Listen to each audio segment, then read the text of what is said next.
pada dasarnya kita gak perlu khawatir dengan pertanyaan dosen selama memang kita menguasai apa yang memang jadi penelitian kita. Semua pertanyaan dosen itu akan bisa kita jawab dengan baik jika kita memang menguasai materi.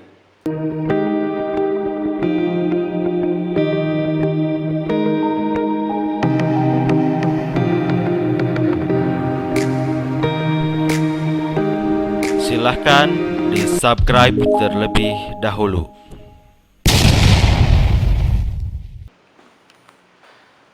Assalamualaikum warahmatullahi wabarakatuh. Selamat datang di channel Skripsi Bisa. Bagi kalian yang belum subscribe, silahkan subscribe terlebih dahulu agar kalian mendapatkan update-update video yang bermanfaat dari channel ini, khususnya bagi mahasiswa. Terlebih lagi, apabila kalian merupakan mahasiswa tingkat akhir, wajib untuk subscribe channel ini ya. Nah, di video kali ini saya akan masih berbagi dengan kalian semua mengenai pertanyaan-pertanyaan umum yang sering ditanyakan saat sidang skripsi itu apa sih gitu ya.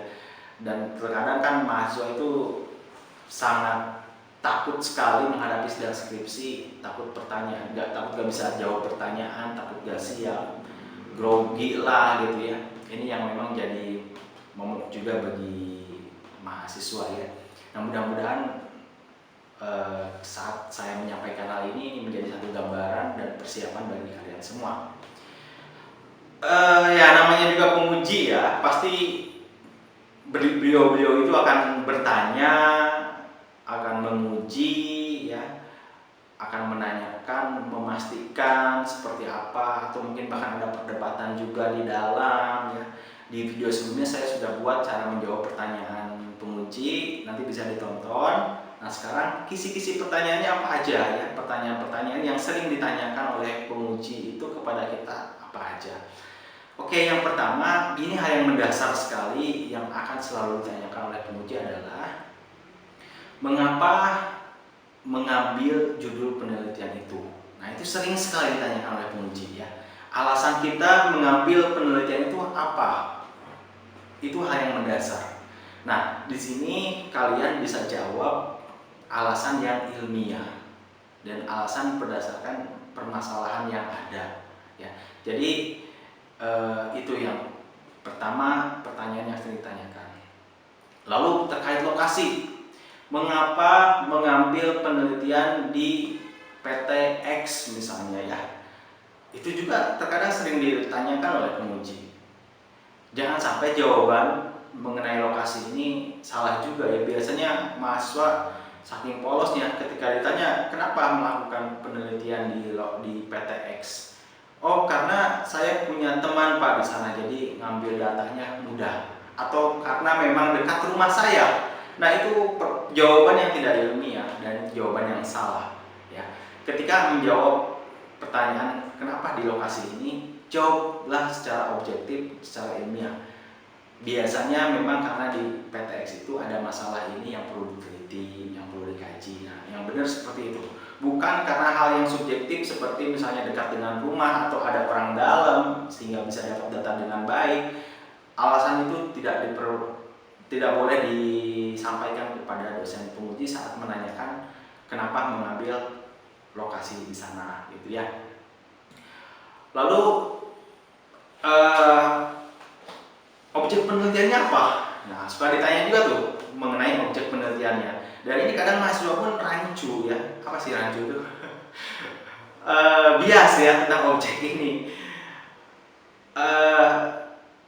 Objek penelitian, kebanyakan mahasiswa salah menafsirkan objek penelitian itu lokasi penelitian PTX. Salah. Objek penelitian itu variabel penelitian. PTX adalah lokasi penelitian ya. Jadi ini harus dibedakan. Kadang ada juga dosen yang nanya tuh, objek penelitiannya apa?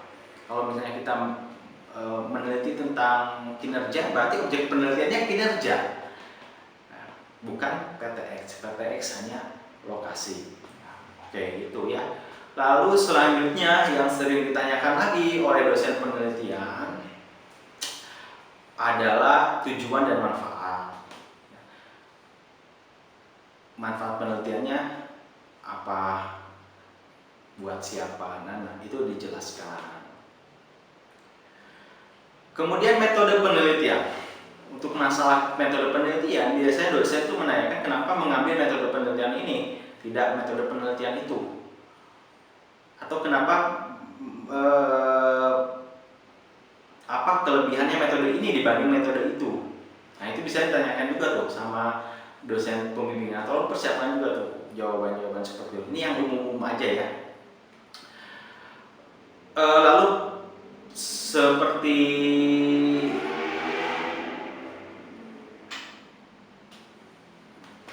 teori ya, teori yang kita gunakan seperti apa, itu akan ditanyakan juga. Nah, pada dasarnya kita nggak perlu khawatir dengan pertanyaan dosen selama memang kita menguasai apa yang memang jadi penelitian kita. Semua pertanyaan dosen itu akan bisa kita jawab dengan baik jika kita memang menguasai materi. Satu hal lagi, biasanya yang ditanyakan oleh dosen adalah terkait ujian komprehensif ya, materi-materi dasar yang memang bisa jadi tidak ada dalam skripsi kita. Itu pun perlu dikuasai ya. Nah, mungkin itu aja ya pertanyaan umum. Nanti saya akan coba detailkan seperti apa jawaban-jawaban yang harus kita sampaikan saat ada pertanyaan-pertanyaan dosen. Mudah-mudahan di video berikutnya. Terima kasih sudah menonton. Assalamualaikum warahmatullahi wabarakatuh.